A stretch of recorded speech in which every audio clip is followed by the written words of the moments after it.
Bem-vindos, viu, todos vocês. A gente começa com a queridíssima professora Socorro Simões, que vai falar sobre o livro Bragança Conta. Professora, essa, na verdade, esse livro é uma série, que é o Pará Conta, né? E vocês já lançaram alguns deles com esses relatos. Belém Conta, Santarém Conta e Abaetetuba Conta. Queria que a senhora falasse um pouquinho desse projeto, como é que ele é. Bem, o projeto Ifinopap, né? Ele começa... Tudo isso se originou com o Ifinopap. Com o Ifinopap na década de 90, que alguns não eram nascidos ainda, 93. Quem dera. Quem dera. Então, daí nós sentimos a necessidade, naturalmente, estes relatos, eles nos instigaram a trabalhar de uma forma acadêmica e também trazer ao público de modo geral. Aí me veio uma ideia de criar uma série O Pará Conta. Então nós publicamos, eu estava encantada com os relatos, e os primeiros publicados foram os relatos de Santarém Conta. Né? Santarém Conta, né? Eu me lembro que eu contei, entre as 60 e poucas narrativas, 18 eram de boto, então eu estava encantada com o fenômeno boto, e daí publicamos o Santarém Conta. Depois Belém e o Abaetetuba. E ainda final da década de 90, aí, entre 99 e 2000, nós tivemos a ideia de reunir o Bragança, o material de Bragança. Deixa eu mostrar aqui, então, o Bragança Conta, né? A capa azul, naturalmente, não se pode deixar de pensar na Marujada, não é? do São Benedito, a igreja, tudo é meio azul em Bragança. Então, por isso, eu sugeri que a capa fosse azul. E daí nós reunimos o material para o Bragança, mas houve um problema de administração, etc. E a Sejup, que era a gráfica, a editora encarregada, né, houve um problema e nós não conseguimos publicar àquela altura o Bragança.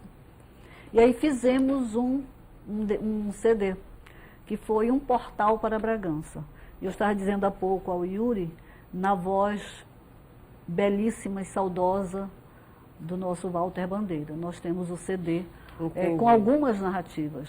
E aí, este ano, o Dr. Gengis Freire me surpreendeu com um telefonema: professora, vamos lançar na Feira do Livro o Bragança? E, claro, de imediato nós reunimos as narrativas, eles já tinham as narrativas, porque já estava em processo para publicar. E aí publicamos. E aí vocês lançaram agora na Feira Panamazônica, né, do livro. Que são relatos, resultado desse projeto do Ifinopap, e que a senhora organizou, então, nesses livros todos, como dentro desse projeto. Então, virão outros, né? Virão outros. A ideia é essa, continuar a série, porque quando começamos com o projeto, a ideia era mapear o que se conta no Pará, considerando os campi avançados. E aí nós fizemos um trabalho nos campi avançados àquela altura. Nos campi da UFPA, né? E então a recolha foi de mais de 5.300 narrativas, isso já está bem a mais do que isso. E daí a ideia é publicar conta de cada um destes campi em que foram recolhidas as narrativas. Maravilha, que é o lindo projeto. O Luiz Fernando conhece bem, né, Luiz Fernando? Conheço, sim. O Ifinopap é um encontro literário importantíssimo, sempre dá aquela vontade de participar. Fico imaginando essa interação com as pessoas que estudam, que são da área das letras, mas também pessoas que são curiosas e chegadas à área. E como é esse processo, professora? Eu queria que a senhora explicasse um pouquinho. Existe o Ifinopap, existe essa embarcação, o campus flutuante, né, como é conhecido, e como é que vocês chegam até esses relatos, até essas pessoas que contam essas histórias? Olha, a ideia, o que eu pensei primeiro, nós não queremos as narrativas apenas daquele contador que é um ícone da região. Nós queremos que as pessoas contem, que é o Pará Conta, que contem os que sabem e que querem contar. Então essa é a orientação. E eu me lembro que quando começamos no campus de Belém, naturalmente, e a ideia era assim, bem, é o seguinte, falamos para os nossos pesquisadores, conversem com a família e perguntem quem gostaria de contar, o pai, a avó, etc. Então começamos assim, né, contando entre a família. Depois nós institucionalizamos o projeto e daí ele tomou, né, um formato acadêmico mais interessante de organização e aí fomos para os campi avançados.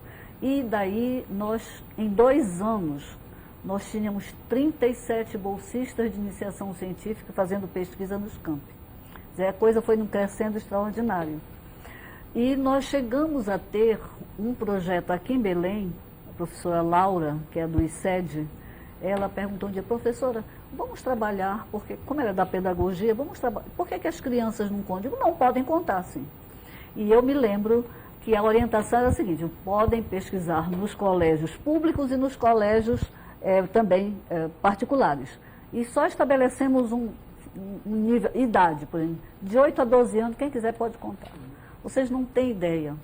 Eu lembro, assim, emocionada de uma história de uma menina do Nazaré, que vai contar a história do Chapeuzinho Vermelho, e diz que o Chapeuzinho Vermelho telefonou para a mãe. E eu fiquei pensando, da barriga do lobo, o que foi? Será que tinha um orelhão? Não. Ela deve ter telefonado do celular da barriga do lobo. E por ser do Nazaré, com certeza tinha um celular. Quer dizer, essas questões. Então, a coisa foi num crescendo extraordinário. E aí, o IFNOPAP, você falou de campus flutuante, a ideia de viajar me veio em 98, que era um ano eleitoral, a coisa era meio difícil. Aí eu fui ao reitor, àquela altura, o Cristóvão Diniz, e falei, professor, eu preciso ir lá no interior para ouvir de perto essas narrativas, porque chegavam algumas expressões que eu não entendia. Por exemplo, a Rosinha sonhou 3 noites carcadas com o príncipe. Que negócio de uma Rosinha sonhar 3 noites carcadas, né? Depois era, e aí não sei quem despescou o Matapi. Aí despescar, tudo bem, nós somos das letras, a gente tenta verificar de que maneira onde está a raiz da palavra. Mas eu não sabia o que era Matapi, me desculpem, àquela altura. Entenderam? Entendi. Então isso fez com que eu fosse ao professor Cristóvão Diniz e dissesse, professor, vamos fazer isso? Me veio a ideia dos seminários embarcados. Por isso, em 99, não fizemos 98, porque era muito problema de eleição e tal, eleições majoritárias. E aí começamos em 99. Então, a partir de 99, vocês começaram a embarcar em navio, né, levando alunos, professores da UFPA e outros convidados, para colher esses relatos. Exato. E ter contato com essas pessoas que contavam e que moram na região ribeirinha, né, da Amazônia. Mas, Renata, há uma coisa que é muito importante. Essas narrativas, assim, plenas de significado. É verdade. Né? E daí eu me dei conta que não era só letras que se fazia presente naquele discurso. Claro. E aí eu me lembro, aí o grupo da antropologia começou a se chegar, da sociologia. E hoje E aí ele se tornou interdisciplinar. Então, quando você embarca naquele navio, você vai conviver com profissionais de todas as áreas. E a partir de um certo momento, nós começamos a ter também uma presença internacional. Né? Esse último, eu lembro que a senhora veio aqui falar sobre ele, que é sempre no segundo semestre, É sempre né? no segundo semestre. Este ano, eu vou até já dizer para você, depois eu posso até voltar, mas já posso anunciar. Vai voltar lá, mais perto do evento. Nós estamos num ano bem atípico. Com certeza. Os problemas aí, que não vamos nem tocar neles, porque senão a gente vai, vocês vão deixar de falar daquilo que vocês vêm de falar, né? A gente vai falar de problema político, não é isso. Mas nós temos uma Olimpíadas, hoje, aliás, estamos marcados por ela, né? Com a tocha, né, que deve estar passando por aí agora. Temos um ano eleitoral também, né? As eleições minoritárias. E aí eu estive nas secretarias. E vivemos um momento político muito especial, difícil, muito atípico, econômico, sobre todos os aspectos. Então, o que eu pensei, né? Para não deixar de fazer, nós vamos fazer, e como nós estamos hoje em 400 anos, Belém Insular, que será na primeira semana de dezembro, já vamos aproveitar e fazer meio Natal dos Ribeirinhos. Ah, bacana. A ideia é fazer Belém, começar em Belém dia 5, daí vamos a Mosqueiro, depois passamos para o Cumbu e terminamos em Cotijuba. Já é o roteiro, então, deste ano. O roteiro deste ano será isso, de 5 a 10 de dezembro. Agora, professora, que bom A senhora vem aqui falar disso, claro, mais lá para frente. Eu estava folheando aqui o livro, Bragança Conta, e só para as pessoas entenderem, e a senhora também contar alguns desses relatos para nós, né? Falar um pouquinho deles, porque deve ter coisas interessantíssimas, é muito rico, não é? É muito rico. Então aqui, por exemplo, já o Negócio Esquisito é um deles, é lógico que a senhora não vai se lembrar, assim, tem um Devorador de Defuntos, tem umas histórias aqui, o Alto. Então, assim, são histórias que essas pessoas contam, né? Bendita Colheita. A senhora lembra de algumas, assim, que são mais marcantes, mais interessantes, que a senhora podia Não, eu posso, contar um pouquinho para nós, fazer, um trecho? Assim, lembrar, assim, mais generalizadamente. Generalizadamente, Exatamente. assim, o que tem de curioso, porque daí, né? o que acontece? Aos poucos nós identificamos que as regiões, elas contam, o que elas contam, o que os nossos contadores trazem para o nosso conhecimento, tem muito a ver com as circunstâncias espaço-culturais, não é? Então, por exemplo, aquilo que eu falei há pouco, Santarém, o que tem de história de Cobra Grande, de Boto, etc., por quê? Porque Santarém está ali, né, às margens daquele maravilhoso rio Tapajós. Então, o que acontece? Já o Nordeste do Pará, nós temos mais narrativas que vêm ligadas ou referenciadas pela natureza, pela floresta, etc. Então, aqui, boto, tem pouquíssimos botos lá no Caetés, né? Os botos estão mais no Tapajós. Mas o que temos de Matinta Pereira, Curupira, etc. Então, e há um aspecto das narrativas de Bragança, um aspecto que nos chamou muito a atenção. O que acontece? Bragança está no Nordeste. Bragança é uma espécie de porta para a migração do Nordeste, né? As pessoas vêm do Nordeste e tal, aí para Pernambuco, etc., Maranhão, e para entrar no Pará, em geral, passa por Bragança. E aí nós identificamos uma vertente, né, de narrativas que são narrativas que vieram com o colonizador. É incrível como em Bragança nós temos muito mais narrativas, por exemplo, narrativas do Perrault, dos irmãos Grimm, Pele de Asno, não é? Pele de Asno do Perrault é contada de várias maneiras pelos bragantinos. Eu orientei algumas dissertações de mestrado, né? A professora Renilda Bastos, etc. Então, a Renilda Bastos trabalhou só com narrativas importadas, contadas em Bragança, mas são dos irmãos Grimm, são narrativas do Perrault. E essas narrativas nossas daqui, também essas outras que não são nossas, que são da história universal, né, digamos exato. assim, cada uma delas tem características diferentes, quer dizer, conta-se a história com algumas mudanças, quer dizer, algumas diferenças uma para outra e tal. Às vezes, um jeito, né? Exato, no mesmo livro você tem, no mesmo grupo de narrativas, você tem maneiras singulares de contar. Né? O contador vai inserindo uma ou outra informação da vivência, do que ouviu, etc., é natural. Eu sempre lembro que cada enunciação, cada performance é uma performance. Até mesmo, eu me lembro que no Belém Conta, havia um casal que contava histórias para uma pesquisadora nossa. E daí, ao momento que ela diz assim, não é isso. Eles começam a discutir entre eles quem é o dono da verdade, quem é o dono da história. Quem é o que tem direito àquela enunciação. Então, nós temos um estudioso de oralidade, que é o Paul Zumthor, e ele diz isso com todas as letras. Cada enunciação é uma enunciação, mesmo que seja a enunciação da mesma pessoa.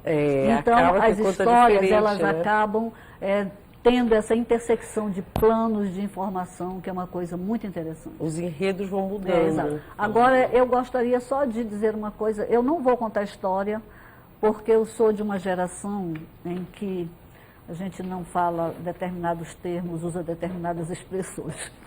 Eu sempre digo para os meus alunos, o dia que vocês me encontrarem, não tenho nada contra, tomando cerveja e chamando um palavrão, então está na hora de me colocar no asilo.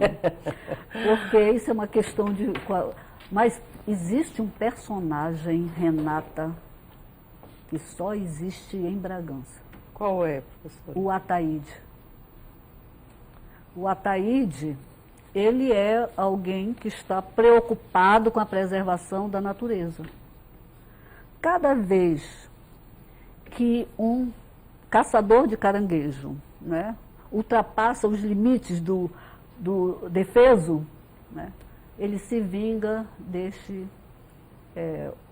que ultraja a natureza. E aí ele vai à casa e possui a esposa do catador de caranguejo. E, em geral, ela morre.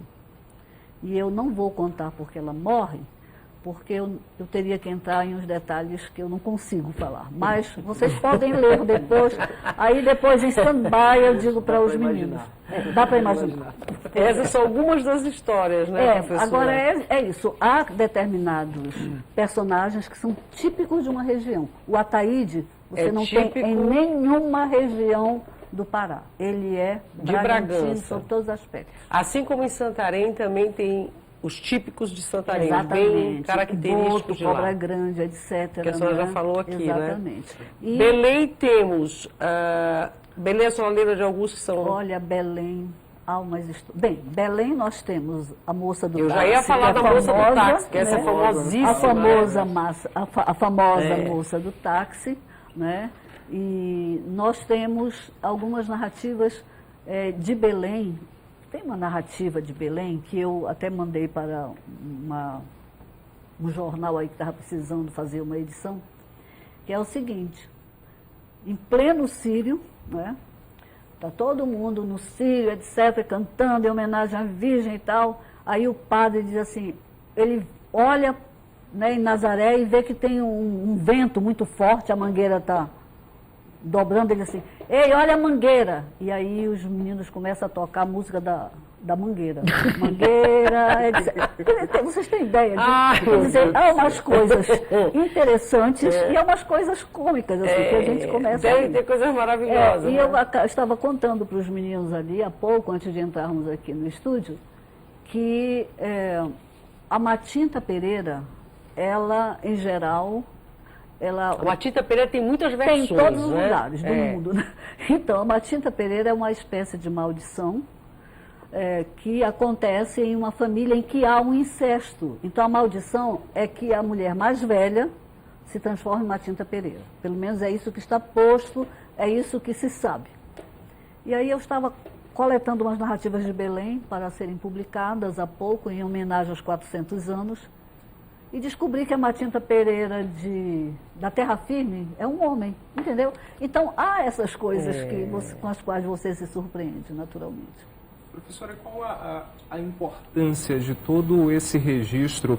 E fico refletindo, imaginando, quando vocês chegam a essas pessoas que relatam, que contam essas histórias para vocês, quando se obtém esse contato, de repente eles levam a sério esse trabalho e contam da maneira como tem que contar, como vocês esperam, como é essa recepção? E eu queria que a senhora falasse também um pouquinho da importância desse registro. Olha, em primeiro lugar, eu não tinha nenhuma experiência com pesquisa de campo, porque a minha formação é literatura portuguesa, né? E daí, de repente, me vi diante desse desafio de mapear o que se conta no Pará. Daí a primeira questão foi escrever um documento orientando essa pesquisa. E demos o título de As Chegas para a Técnica e Ética da Pesquisa, em que nós orientávamos até como as meninas deviam se vestir para ir fazer a pesquisa, para evitar qualquer outro tipo de problema. Então, e aí a orientação era solicitar que contasse a história, né, e dizer que era um trabalho acadêmico, que a universidade poderia utilizar este relato para um trabalho acadêmico, como suporte, etc, etc. Nós não tivemos nenhuma dificuldade. Os paraenses foram pródigos no contar. E o que acontece é que nós temos uma produção acadêmica de monta, porque destas narrativas todas, e eu já perdi um pouco, por exemplo, eu não sei quantos TCCs. Eu já ia lhe dizer, o que tem de TCC, de dissertação, olha, tese? TCC e as monografias de especialização, eu mesmo orientei mais de 30 narrativas de especialização. E agora, as dissertações de mestrado nós já vamos para a 33ª dissertação de mestrado. E eu estava falando há pouco para os meninos ali, que há 2 semanas eu estive no Paraná para uma defesa de tese de doutorado acerca de um produto nosso que foi o caleidoscópio amazônico. Nós tivemos um projeto aprovado pela Unesco e produzimos um CD com 15 narrativas, elas são animadas e etc. Estão em português, inglês, francês e espanhol, e eu volto a dizer em francês na voz do Walter Bandeira. E então, um rapaz que estava fazendo doutorado lá no Paraná se utilizou deste CD para a tese de doutorado. Eu estive há 2 semanas lá para a defesa. É porque vocês têm um registro maravilhoso, né? Dessas histórias todas, desses relatos, e nós somos um povo da oralidade, né, professora, aqui na região norte, na Amazônia e tal. E o que me surpreende, de certa forma, e que me deixa contente, é que esse costume, essa tradição, ela permanece, né? Porque se vocês têm tantos relatos, é sinal que a gente continua contando muita história por aqui, não é verdade? Nós temos uma memória extraordinária, um imaginário particular. E aí é a pergunta que o Luiz Fernando fez, quer dizer, não há dificuldade em conseguir que as pessoas contem essas histórias, que façam esses relatos, não existe isso. Não existe. Só para te dizer uma coisa, Fernando, quando nós começamos a fazer o trabalho, nós identificamos um belíssimo, maravilhoso contador lá em Icoraci. E um dia o filho dele me falou, professora, ele pergunta, quando é que o Edmilson da UFPA vem, que era o nosso pesquisador? E ele quer contar. Ele se arrumava todo, Renato. Ele dizia assim, olha, onde está o meu talco? Eu preciso colocar o talco porque hoje... Talco já é maravilhoso, exatamente. Né? Ele se arrumava inteiro, né? Para contar a história. Eu acho que pouca gente já usa talco, eu acho, não sei. Não, mas isso foi na década de 90. Agora ele ainda se arrumar para contar, é maravilhoso. Exatamente. Quer dizer, e aí isso passa de geração para geração, não é? Com certeza. A senhora que tem essa experiência aí todos os anos sabe disso. Mesmo diante dessa... Das redes sociais. Das redes sociais, exatamente. Dessa idade de mídia, entendeu? Mas os que contam mais são os mais velhos, né? Com certeza. Os jovens já contam menos, os jovens né? aproveitam e contam Harry Potter, etc. Ou então fazem como a menina falou, do que a Chapeuzinho Vermelho ligou. Ah, sim, ligou ela da barriga ligou do lobo. Da barriga do para a lobo, mãe, né? porque ela precisava ser salva, né? Eu imaginava assim, como seria um orelhão na barriga do lobo. A senhora ainda está no orelhão, professora, já passaram um zap para a mãe. Mas aquela altura... Na barriga do lobo ela já está lá, ó. Exatamente, no WhatsApp. Com certeza. Mandando 1000 recados para a mãe. É isso aí. Deixa eu ver o que a gente tem do telespectador. Nós temos um comentário e uma pergunta da Ângela Barros. Ela queria saber se a senhora já tem outros livros lançados e aonde ela pode encontrá-los. E ela comenta sobre o programa, dizendo que está excelente e que Belém está pegando fogo. Belém está pegando fogo no bom sentido, por causa da tocha, né? E o calor.